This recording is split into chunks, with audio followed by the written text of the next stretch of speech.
Assalamualaikum warahmatullahi wabarakatuh. Alhamdulillah, assalatu wassalamu ala Rasulillah wa ala alihi wa ashabihi wa mawalah. Wa asyhadu an la ilaha illallah wahdahu la syarika lah wa asyhadu anna Muhammadan abduhu wa rasuluh la nabiyya wa la rasulah ba'dah. Pemirsa yang dirahmati Allah Subhanahu wa taala, pada kesempatan yang berbahagia ini kita panjatkan puji dan syukur kepada Allah Subhanahu wa taala. Salawat dan salam semoga tercurah limpahkan kepada Nabiullah Nabi Agung besar Muhammad sallallahu alaihi wasallam. Pemirsa yang rahmati Allah Subhanahu wa taala, pada kesempatan yang berbahagia ini saya akan menyampaikan tentang dakwah dan tajdid ya. Dakwah dan tajdid. Yang dimaksud dengan dakwah di sini adalah dibagi dua. Yang pertama secara bahasa bahwa dakwah itu berasal dari kata da'a yad'u da'wan. Wadakwatan yang artinya ajakan seruan, ya ajakan seruan itu secara dakwah secara bahasa. Ajakan seruan kepada orang-orang untuk berbuat baik. Maka kemudian dakwah secara bahasa kita turunkan dakwah secara istilah. Dakwah secara terminologi berarti dakwah itu adalah mendorong manusia untuk melakukan ketaatan kepada Allah Subhanahu wa taala, untuk melakukan kebaikan kepada Allah Subhanahu wa taala dan mencegah mereka agar tidak berbuat munkar kepada Allah Subhanahu wa taala dengan tujuan adalah untuk mencapai kebahagiaan baik itu di dunia maupun di akhirat. Itu yang disebut dakwah secara istilah, bahwa di sini dakwah itu mengajak orang-orang untuk berbuat baik ya, berbuat baik kepada Allah Subhanahu wa taala dan kepada sesama manusia. Maka kemudian dalam hal ini untuk mengajak orang untuk berbuat baik itu memang tidak mudah ya. Tidak mudah hanya dengan menggunakan kata-kata semata, akan tapi perlu memperhatikan metode ya, belum memperhatikan sistematika dakwah. Sistematika dakwah yang pertama adalah ada subjek dakwah. Ada subjek dakwah, ada kemudian objek dakwah, ada metode yang digunakan, ada tujuan yang kemudian ingin dicapai. Yang pertama adalah terkait dengan subjek dakwah. Jadi ketika dakwah itu ingin kemudian dicapai, tentunya syaratnya yang pertama adalah harus ada subjek dakwah. Subjek dakwah di sini adalah seorang dai, seorang penceramah ya, seorang ustadz, seorang kiai yang itu kemudian mengajak, menyeru untuk kemudian berbuat baik, mencegah mereka ya, baik secara individu maupun masyarakatnya untuk tidak melakukan perbuatan-perbuatan munkar. Nah, disinilah kemudian yang menjadi hal yang perlu diperhatikan, bahwa ketika kita mencapai dakwah yang maksimal itu tentunya kita harus ada seorang dai, seorang penceramah, seorang ustadz. Nah, ketika kita masuk kepada seorang dai, subjek dakwah tadi, seorang dakwah, seorang ustadz, seorang kiai, dia kemudian harus memenuhi beberapa syarat. Yang pertama, syarat seorang dai, dia harus paham terhadap agama ya, secara komprehensif, secara menyeluruh, secara luas gitu ya. Itu yang pertama. Ya, tidak cukup juga dengan itu, tapi ada yang kedua. Yang kedua adalah dia juga harus berakhlakul karimah, harus berakhlak yang mulia ya. Yang kemudian yang ketiga, dia juga harus paham tentang ilmu komunikasi, bagaimana cara berdakwah yang baik gitu ya.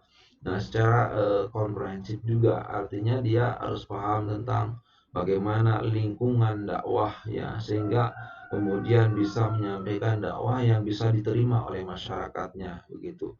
Nah, di sini menjadi hal yang sangat penting ketika orang kemudian menyampaikan dakwah itu tidak hanya sekedar kemudian berkata-kata, akan tapi perlu memperhatikan juga lingkungan ya, bagaimana kemudian dia bisa menyesuaikan. Kalau dia berdakwah di tempat ini, ini harus seperti ini, berdakwah di tempat ini harus seperti ini. Artinya kita harus melihat objek dakwahnya.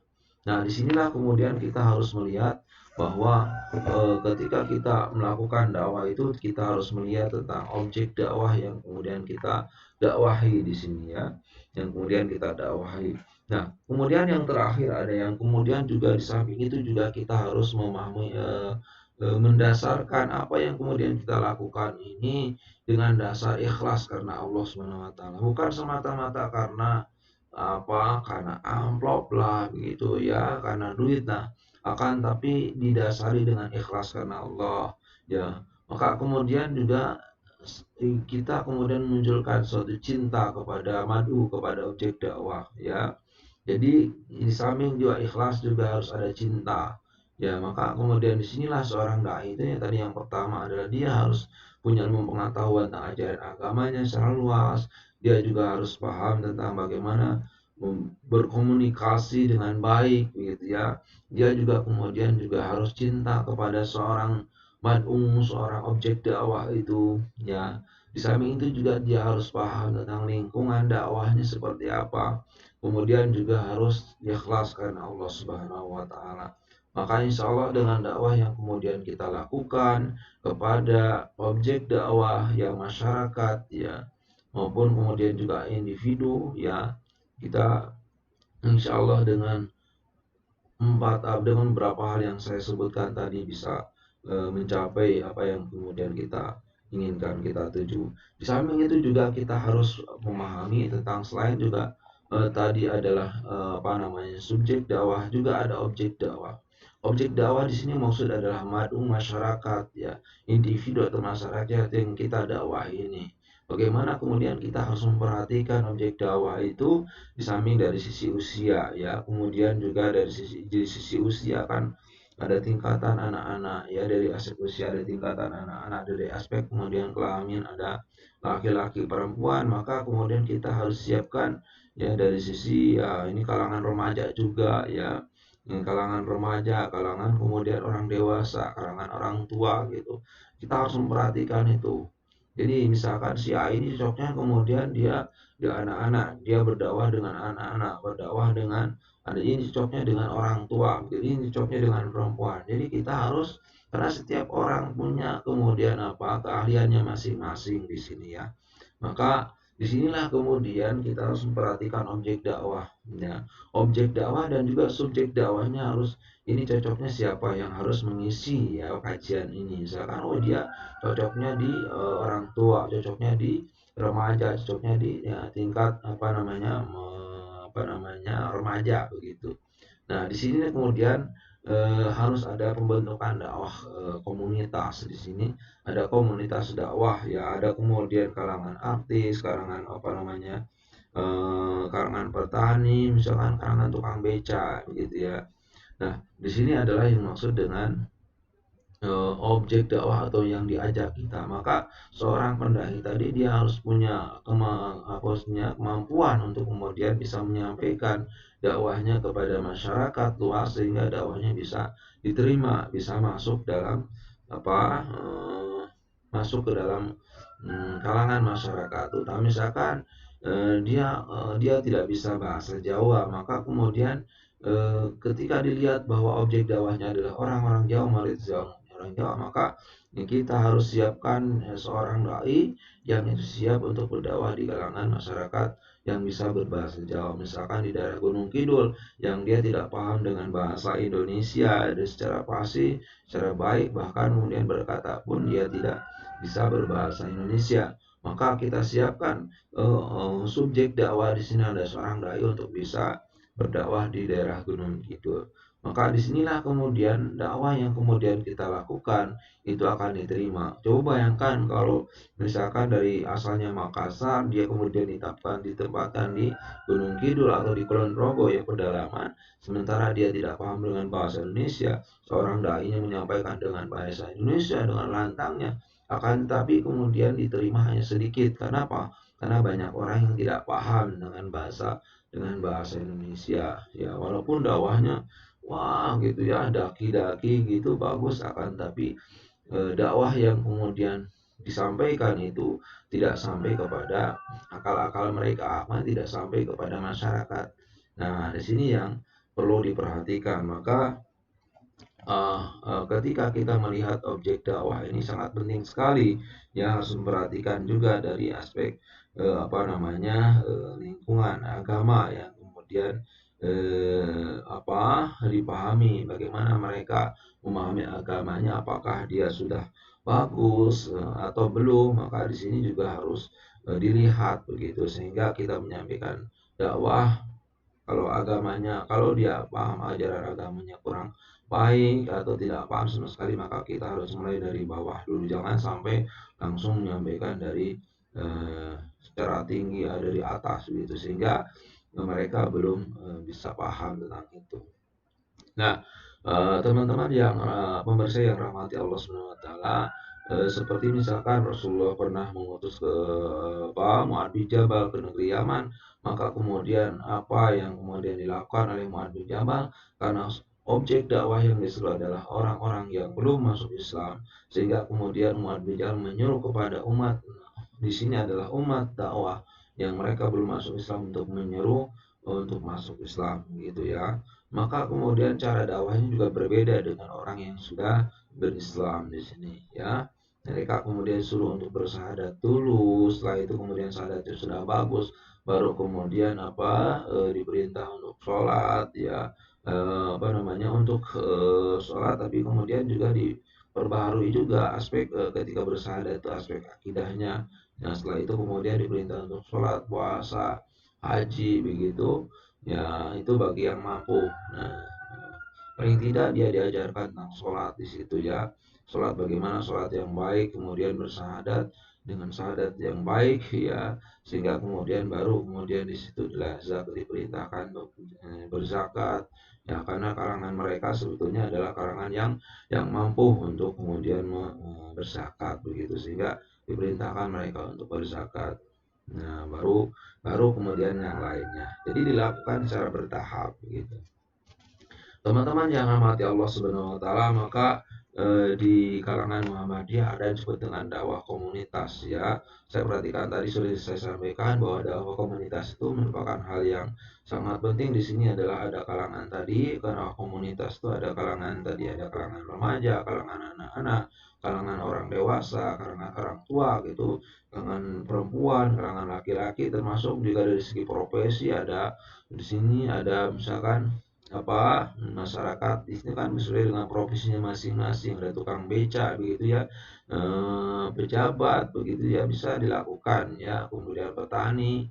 Maka kemudian cara berdakwahnya nanti lebih mengarah kepada pertanian, kalau tukang beca lebih mengarah kepada semangat untuk bekerja begitu, semangat untuk beramal, itu bisa dilakukan seperti itu ya. Atau kalangan seni, kalangan artis, kalangan musik juga, itu juga harus hati-hati menyampaikan dakwahnya, sehingga dakwah kepada mereka itu harus disampaikan dengan penuh kehati-hatian, sehingga mereka bisa menerima dakwah itu dengan sebaik-baiknya. Nah, kemudian juga yang harus diperhatikan adalah ketika kita berdakwah itu ada tujuan yang kemudian kita capai. Tentunya secara umum tujuan yang dakwah yang kita capai itu yaitu mengajak mereka untuk kemudian bisa mendapatkan kebahagiaan ya, kebahagiaan di dunia dan akhirat.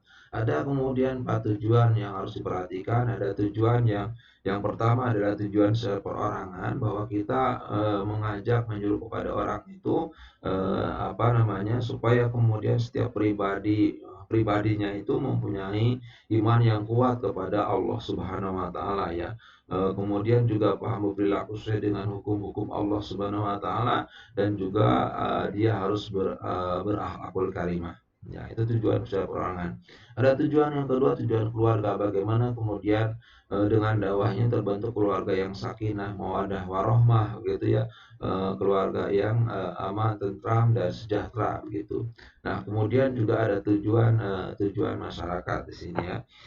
Tujuan untuk masyarakat itu berarti terbentuknya masyarakat yang islami dan sejahtera. Ya, di samping itu juga ada tujuan yang bersifat membumi, artinya tujuan yang lebih luas lagi ya. Di sini ada tujuan untuk seluruh dunia, di mana kemudian kita dakwah kita yang kita tuju adalah terbentuknya masyarakat dunia yang kemudian aman, tentram, damai dan sejahtera begitu ya, saling menghormati, saling menghargai sini. Nah, maka ini yang kemudian juga harus diperhatikan oleh subjek dakwah, oleh seorang dai, oleh seorang ustadz begitu, dalam melakukan dakwahnya. Nah, di samping juga itu ketika kita melakukan dakwah itu, kita juga harus memperhatikan metode yang kita lakukan. Metode sebuah cara ya untuk kemudian dakwah kita itu diterima oleh masyarakatnya. Ada beberapa metode yang dilakukan. Yang pertama adalah metode dengan cara berceramah. Ya, itu yang biasa dilakukan oleh seorang ustadz, oleh seorang kiai. Dan silakan cara ceramahnya seperti apa ya, itu banyak banyak cara yang dilakukan oleh seorang ustadz, oleh seorang dai itu untuk mengajarkan yang tentang pembelajaran agama ya dengan metode ceramah ya, karena setiap orang punya karakter masing-masing, setiap orang punya apa namanya punya cara yang dimiliki, tapi dia harus memperhatikan tadi dia juga harus seorang dai harus paham agama, harus berakhlakul karimah, jangan sampai dia mengajak kepada orang sementara dia tidak melakukannya. Jangan sampai dia mengajak seorang untuk berkata yang baik sementara dia berkata yang kasar. Nah, di sini juga harus memperhatikan ya aspek-aspek yang demikian. Kemudian juga ada metode tanya jawab ya, diskusi tanya jawab dengan masyarakat, dengan objek dakwah, dengan mad'u tadi, bagaimana kemudian dakwah yang kemudian kita lakukan, kita sampaikan itu dilanjutkan dengan metode diskusi, metode tanya jawab. Sehingga kadang mereka tidak berani di depan umum, bisa kemudian juga bisa jadi lewat WA dan lain-lain bisa seperti itu. Kadang langsung ya datang ke subjek dakwah atau ke seorang ustadz, ke seorang kiai, maka seorang kiai harus kemudian melayaninya dengan baik ya, karena dia butuh jawaban-jawaban yang jelas, yang pasti berdasarkan Al-Quran dan As-Sunnah. Kemudian juga ada juga yang metode dakwah yang dilakukan dengan cara berdebat, mujadalah dengan cara yang baik, ya mujadalah berdebat ya berdiskusi, berargumentasi, bukan debat kusir. Artinya kita akan berbagai referensi yang ada, kemudian kita berdiskusi bagaimana cara memecahkan masalah tentang masalah keagamaan, misalkan seperti itu ya. Nah, itu kita harus melakukan, bisa dilakukan dengan seperti itu ya. Jadi itu sebetulnya alternatif ya yang dilakukan. Kalau tidak bisa dilakukan dengan cara ceramah, kemudian bisa dilakukan dengan cara berdiskusi, kemudian juga bisa dilakukan dengan cara berdebat dengan argumentasi yang baik, ya yang bagus, yang itu bisa membawa kepada kemaslahatan dunia dan akhirat. Kemudian juga ada yang disebut dengan metode takalum, misalkan metode diskusi berhiwar gitu ya, bercakap-cakap begitu dengan objek dakwah dimanapun ya, bukan hanya di masjid tapi dimanapun, di tempat-tempat yang bisa dilakukan, baik itu biasanya secara individu ya, secara individu ya, bisa juga dengan masyarakat 3 orang 4 orang gitu ya, bercakap-cakap dengan mereka ya, baik bisa dilakukan pas di tempat-tempat rapat RT atau gitu, sambil ngobrol sebelum menunggu rapat dimulai begitu, bisa jadi seperti itu. Jadi bebas tuh di angkringan bisa ya. Nah, itu cara dakwah yang juga bagus juga gitu ya. Kemudian kita mentraktir jamaahnya untuk kemudian berdiskusi atau bercakap-cakap sehingga mereka berani menyampaikan masalah-masalah yang dihadapinya. Kemudian juga ada metode demonstrasi. Metode demonstrasi itu kita melakukan praktek, seperti misalkan kita melakukan praktek sholat, ya langsung mencontohkan ya, tentang sholat yang baik seperti apa begitu. Nah, itu metode demonstrasi ya. Kemudian selain itu juga ada metode yang dilakukan adalah sebagai pendidikan dan pembelajaran dalam agama. Kemudian kita melakukan pembinaan ya terhadap mereka, bimbingan terhadap mereka agar kemudian mereka bisa melakukan kebaikan. Misalkan ada namanya bimbingan peragamaan ya, terhadap mungkin masyarakat yang ini kasuistik ya, misalnya mempunyai aspek kelainan ya, kelainan jiwa atau sehingga dia perlu adanya bimbingan khusus gitu ya, bimbingan khusus bisa dilakukan seperti itu ya.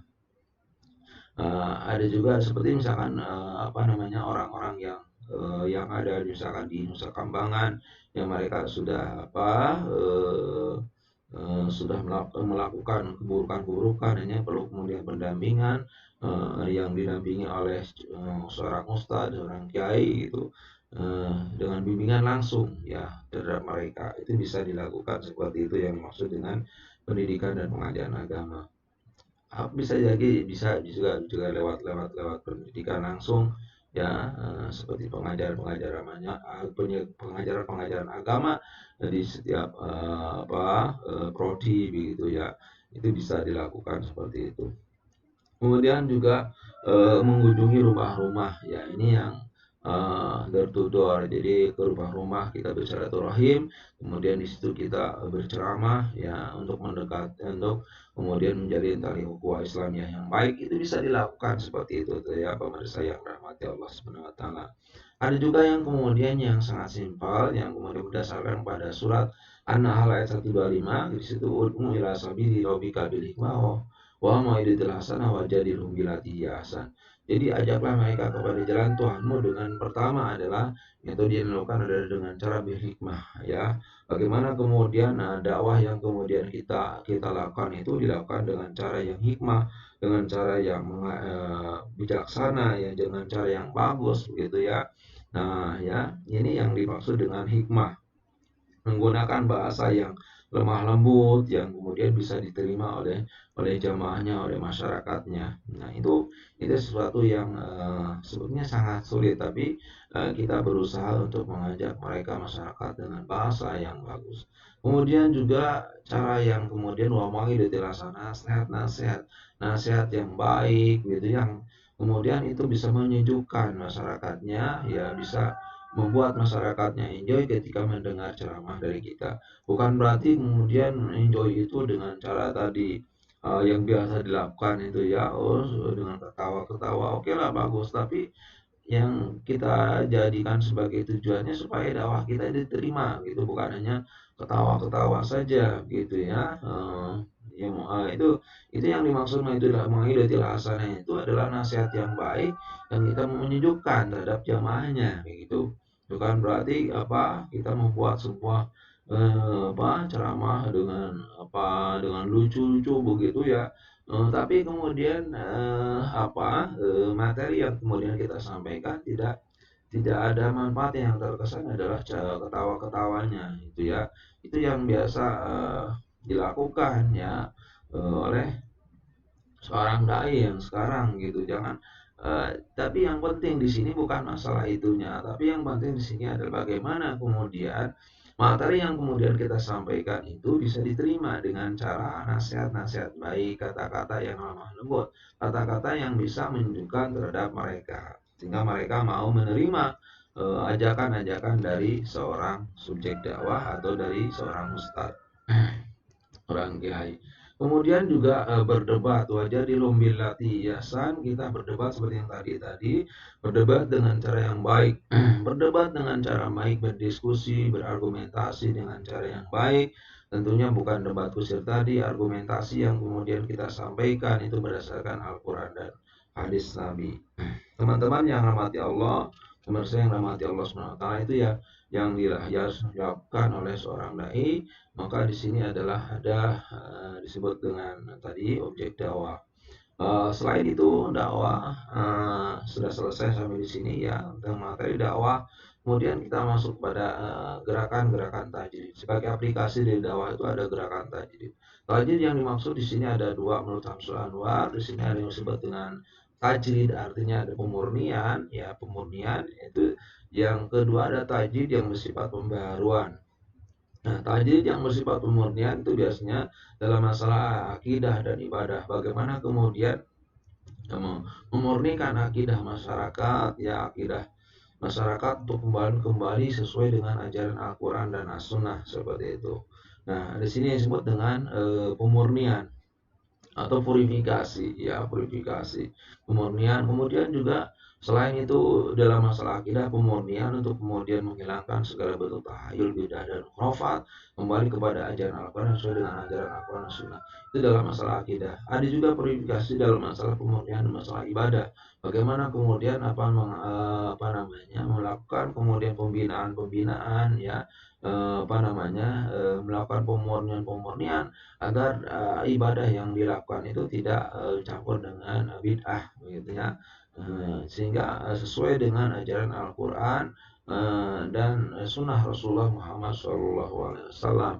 Di sini yang dalam masalah apa? Dalam masalah ibadah, di mana kemudian kita melakukan pembinaan tadi dengan kemudian berusaha mencari dalil-dalil yang sesuai dengan ajaran Rasulullah Muhammad SAW, ya. Tentunya kemudian juga tetap memperhatikan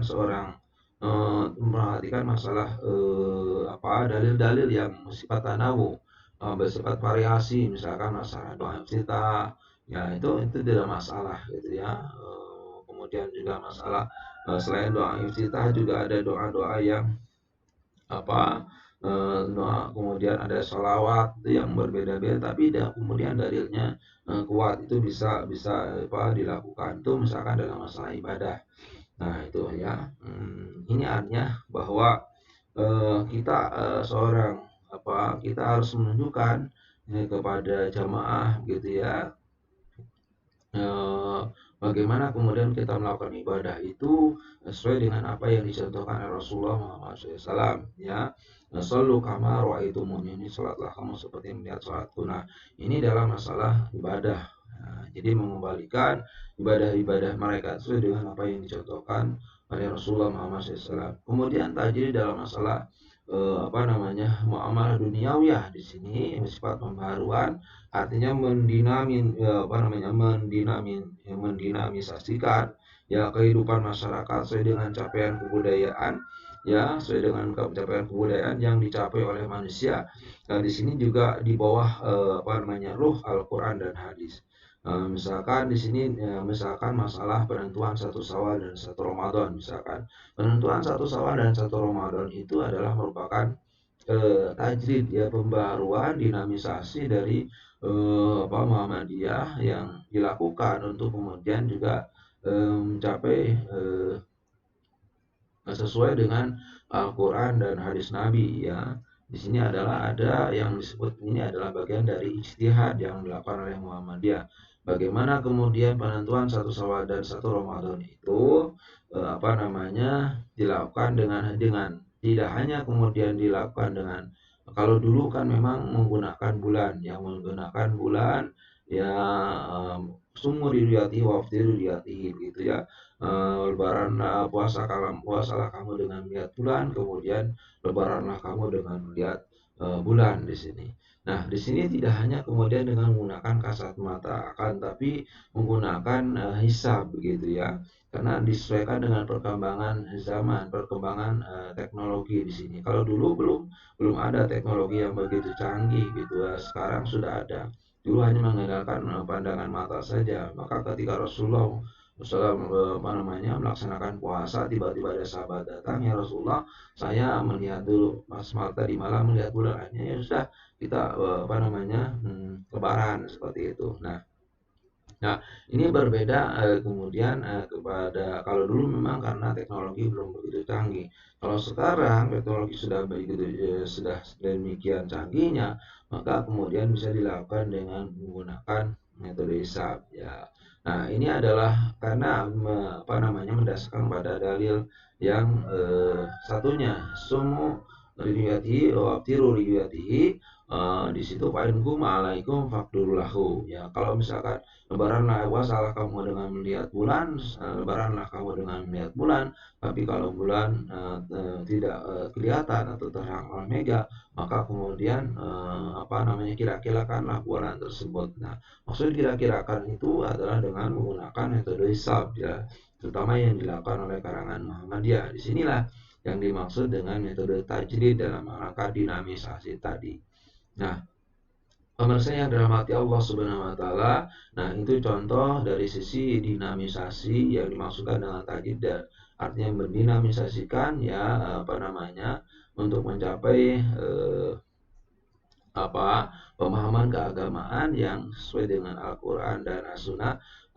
Walaupun nisab itu sebetulnya adalah hitungan, akan tapi tetap didasarkan pada hadis Nabi, di mana kemudian Nabi mengatakan ya ini ummatun umyatun la naktubu wa la nahsubu. Jadi aku ini adalah umat yang umi, ya umat yang buta huruf, tidak bisa menulis dan tidak bisa menghitung gitu. Nah disinilah kemudian Muhammadiyah mencoba di situ memahami itu.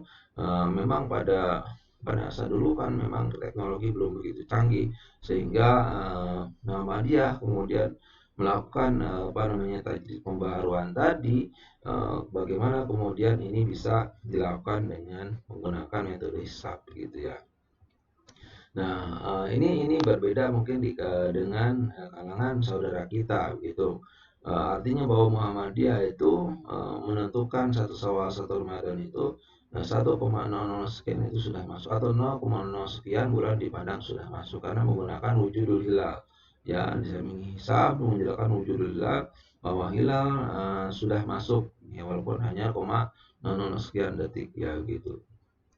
Nah, sedangkan kemudian saudara kita itu 2 derajat ya sufuk, sehingga ini menjadi berbeda ya. Ini yang dilakukan oleh Muhammadiyah sebagai bentuk dari tajrid ya, dinamisasi dalam hal masalah muamalah duniawiyah, karena masalah penentuan satu sawal satu Ramadan itu masalah muamalah sebetulnya, akan tapi bisa mendukung pada aspek peribadahan kepada Allah Subhanahu wa taala. Nah, ini dalam rangka dinamisasi ya, dengan melihat perkembangan melihat capaian ya sesuai dengan kreatif ya, sesuai dengan tuntunan zaman tentunya. Nah, bagaimana kemudian Muhammadiyah melakukan itu tidak kemudian hanya berdasarkan akal semata, akan tapi dasarkan pada Al-Quran dan hadis Nabi. Nah, masyarakat muslimin, pemirsa yang dirahmati Allah SWT, itu contoh dari segi gerakan tajdid. Jadi di sini tajdid dibagi menjadi 2, tajdid dalam rangka purifikasi ya, pemurnian dalam masalah akidah dan ibadah, dan kemudian juga pembaharuan dinamisasi ya dalam masalah muamalah duniawiyah, seperti masalah masalah penentuan satu Syawal satu Ramadan, dan ada tambahan ya, seperti misalkan ada pemimpin ya dibolehkan menjadi perempuan dibolehkan menjadi pemimpin, tapi dalam karangan ruang lingkup yang karangan ruang lingkup yang tidak besar gitu ya, seperti bolehlah seorang perempuan itu menjadi pemimpin, menjadi kepala sekolah, menjadi kepala TK gitu ya, itu dibolehkan, atau menjadi kepala lembaga itu dibolehkan ya. Tapi dalam hal luar lingkup yang bersifat luas seperti menjadi presiden, dalam hal ini belum ada keputusan dari Muhammadiyah ya, apakah boleh seorang perempuan itu menjadi presiden atau tidak. Yang jelas belum ada keputusannya sampai sekarang ya. Nah, karena mungkin pertimbangannya karena kalau menjadi presiden ruang lingkupnya luas begitu ya, ruang lingkupnya, sehingga di sini Muhammadiyah harus mengkaji ulang apakah boleh seorang perempuan menjadi pemimpin dalam tingkat yang lebih tinggi seperti menjadi presiden. Nah, tapi sampai sekarang Muhammadiyah belum berani memutuskan itu ya. Nah, ini dalam contoh ya, dalam hal masalah tadi ya, tadi dalam dinamisasi ya, untuk mencapai masyarakat dengan kreatif tuntunan zaman, tentunya adalah didasarkan pada Al-Quran di bawah ruh nas Al-Quran dan hadis Nabi. Nah, teman-teman yang pemirsa yang rahmati Allah, mungkin hanya itu yang saya sampaikan. Mudah-mudahan yang sedikit ini bisa menambah pengetahuan bagi kita semuanya. Terima kasih atas segala perhatian. Mohon maaf atas segala kekurangan. Billahi fisabilil haq wastabiqul khairat. Assalamualaikum warahmatullahi wabarakatuh.